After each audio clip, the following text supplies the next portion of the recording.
Graça e paz, igreja. Bom é estar na casa de Deus, bom é cultuar a Ele, amém? Porque Ele é digno de todo o nosso louvor, de toda a nossa adoração e de toda a nossa reverência, amém? Mesmo você estando em casa e nós aqui, nós estamos juntos cultuando e louvando ao Senhor, amém? Nosso desejo é que essa atmosfera que está aqui chegue até a sua casa, chegue até o seu lar, aonde você estiver.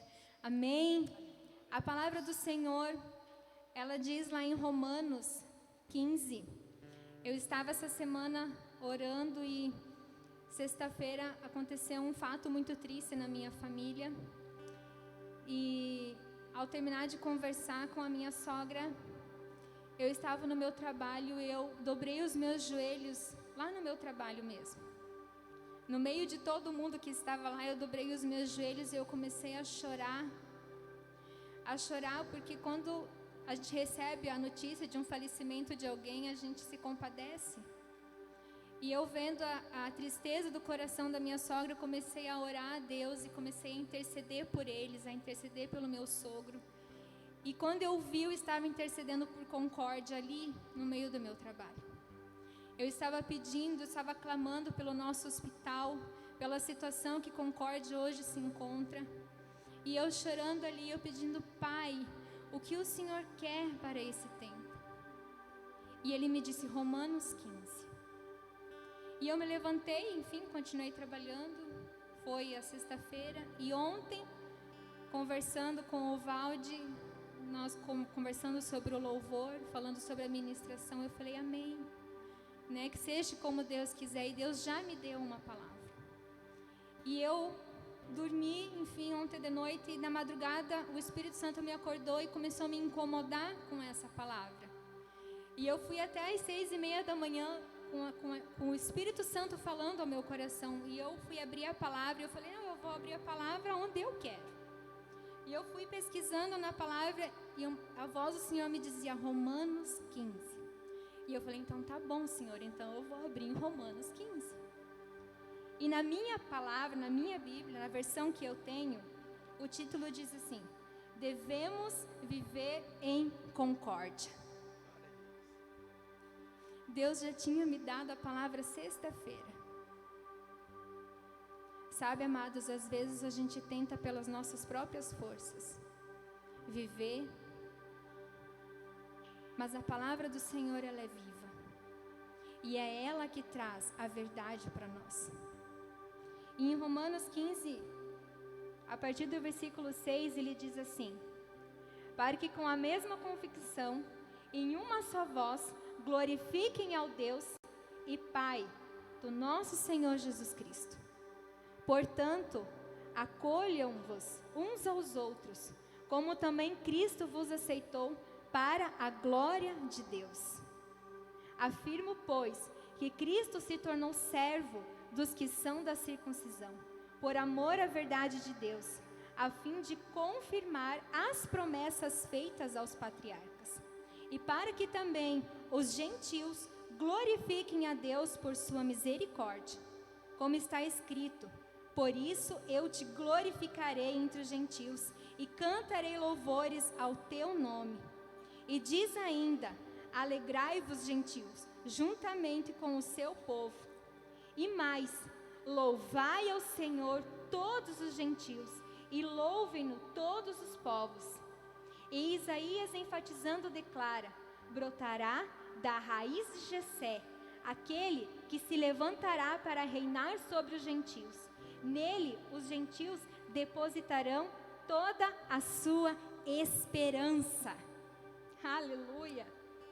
Portanto, que o Deus da esperança vos abençoe plenamente, com toda a alegria e paz, à medida da vossa fé nele, para que transbordeis em esperança pelo poder do Espírito Santo. Esse é o nosso Deus. Esse é o nosso Pai. É aquele que nos traz a esperança em meio ao caos. É aquele que diz que a partir do momento em que nós, enquanto igreja, vivemos em unidade, em concordância, o céu desce. Ele estende as suas mãos sobre concórdia.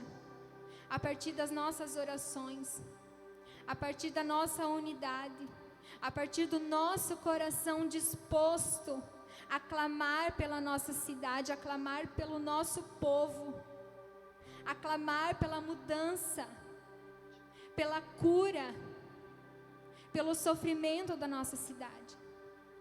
Amados, nós enquanto igreja, nós temos o dever de dobrar os nossos joelhos e clamar perante ao Deus que tudo pode, que tudo faz. Não há nada impossível para Ele, nada, isso é pequeno perante a majestade dEle, perante o senhorio dEle. E Ele é bom, todo tempo Deus é bom. Que nós possamos nesse dia, amados, dobrar os nossos joelhos em unidade e clamar: vem, Senhor Jesus, vem. Vem com o teu senhorio sobre a nossa cidade. Vem com o teu senhorio sobre o nosso hospital, sobre as pessoas que estão acamadas, sobre as pessoas que estão sofrendo. Ele pode, amados. Ele tudo pode. Nada foge do seu controle. E nós, enquanto igreja, nós devemos perseverar na esperança de quem Ele é. É levar paz àqueles que estão sofrendo, é levar paz àqueles que estão desesperados. É ser o sal da terra. É ser aquele que leva o nome de Cristo àqueles que estão desesperançosos. Feche os seus olhos ali na sua casa. E se você quiser dobrar os seus joelhos e orar para o nosso Senhor Jesus e pedir: Abba, Pai, vem, Senhor Jesus, vem, porque o Senhor é a minha rocha, o Senhor é a nossa fortaleza, o Senhor é o nosso socorro bem presente no momento da nossa angústia. O Senhor é aquele que pode mudar do dia para a noite a situação da nossa cidade. O Senhor é aquele que estende sua mão para o seu povo, é aquele que cuida, é aquele que zela, é aquele que diz: eu estou aqui. Tu és bom, Senhor, Tu és bom, e nada vai mudar isso. Nós entregamos, ó Deus, a nossa cidade em Tuas mãos. Nós entregamos, ó Deus amado, todo o nosso ser em Tuas mãos. Nós clamamos enquanto igreja: vem, Senhor Jesus, e toma o Teu lugar. Vem, Senhor, vem, Senhor. Vem, Senhor. Tu és bom, bom, bom. Tu és bom, bom, bom. Tu és bom, bom, bom. E Tu és bom.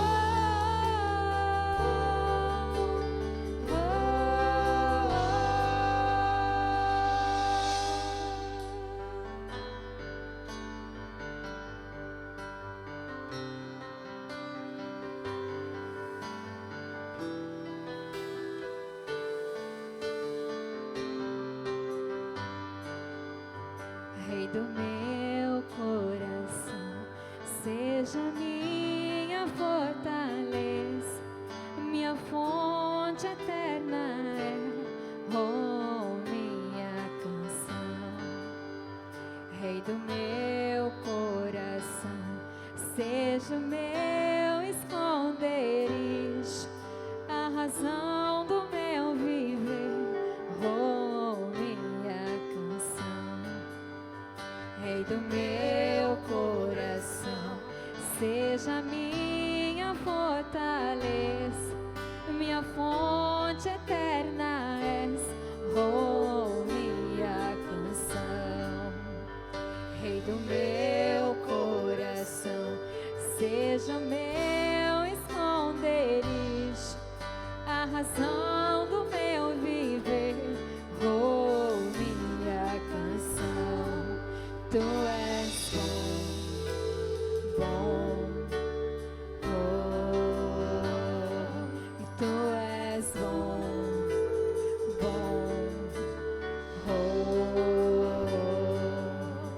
Rei do meu coração, seja o vento a soprar, minha âncora no mar, oh, minha canção. Rei do meu coração, seja o fogo a queimar, a voz a ecoar, oh, minha canção.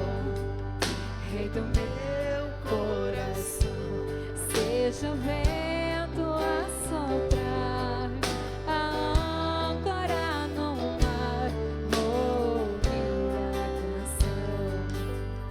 Rei do meu coração, seja o fogo a queimar, a voz a ecoar, oh, minha canção. E tu és bom, oh, oh, e tu és bom, oh, oh, e tu és bom, oh, oh, e tu és bom, oh,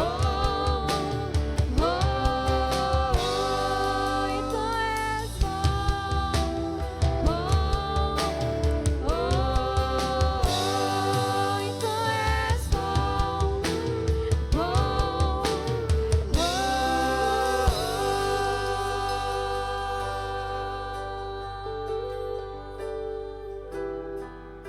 Tu és bom, Senhor, o tempo todo Tu és bom.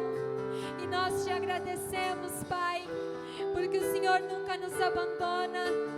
O Senhor sempre está conosco.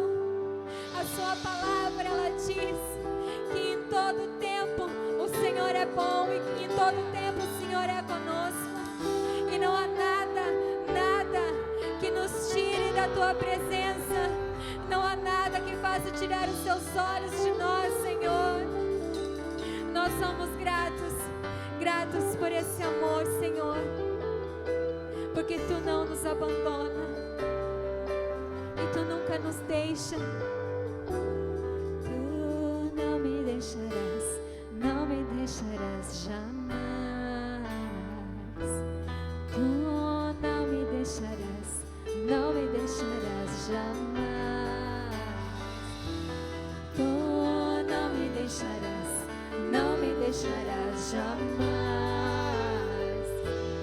Tu não me deixarás jamais. Tu não me deixarás jamais. Tu não me deixarás jamais. Tu não me deixarás jamais. Tu não me deixarás jamais.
nós te entregamos nossa família. Tu tens cuidado de nós, em todo tempo tu és bom. Nós declaramos que tu és bom.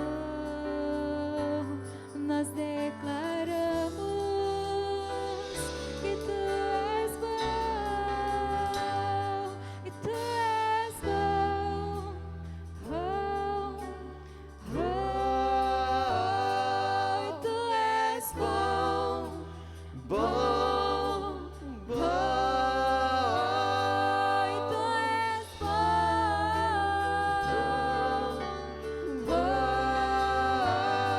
e tu és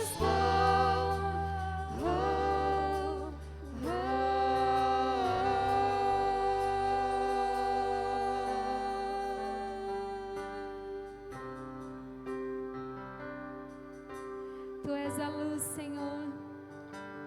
A luz no fim do túnel, Tu és a luz, Pai. Tu és o nosso Deus.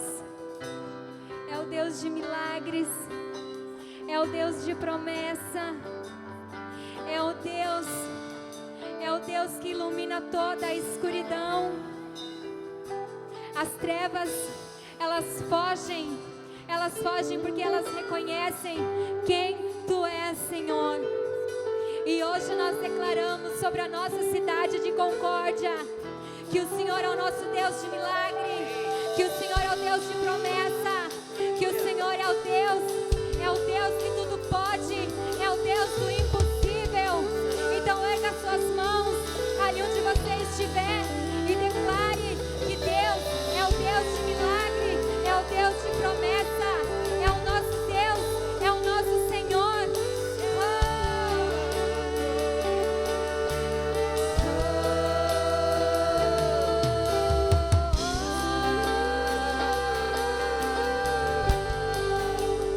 Luz na escuridão, esse é quem Tu és. Esse é quem Tu és.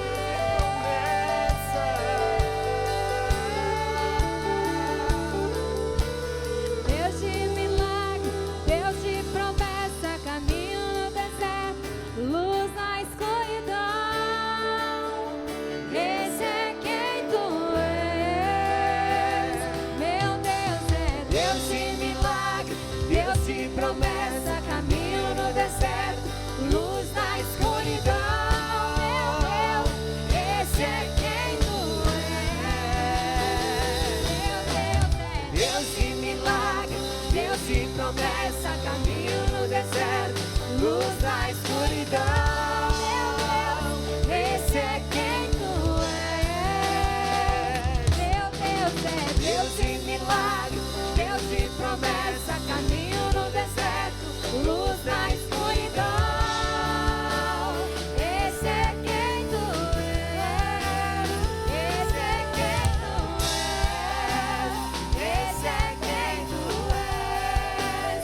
Esse é quem Tu és. Esse é quem Tu és. Me sustenta até quando não vejo, me sustenta até quando não sinto, pois Tu estás no controle, pois Tu estás no controle. Me sustenta até quando não vejo, me sustenta até quando não sinto, pois Tu estás no controle, pois Tu estás no controle. Me sustenta até quando não vejo, me sustenta até quando não sinto, pois Tu estás no controle, pois Tu estás no controle. Me sustenta até quando não vejo, me sustenta até quando não sinto, pois Tu estás no controle, pois Tu estás. Deus de milagre, Deus de promessa, caminho no deserto, luz na escuridão.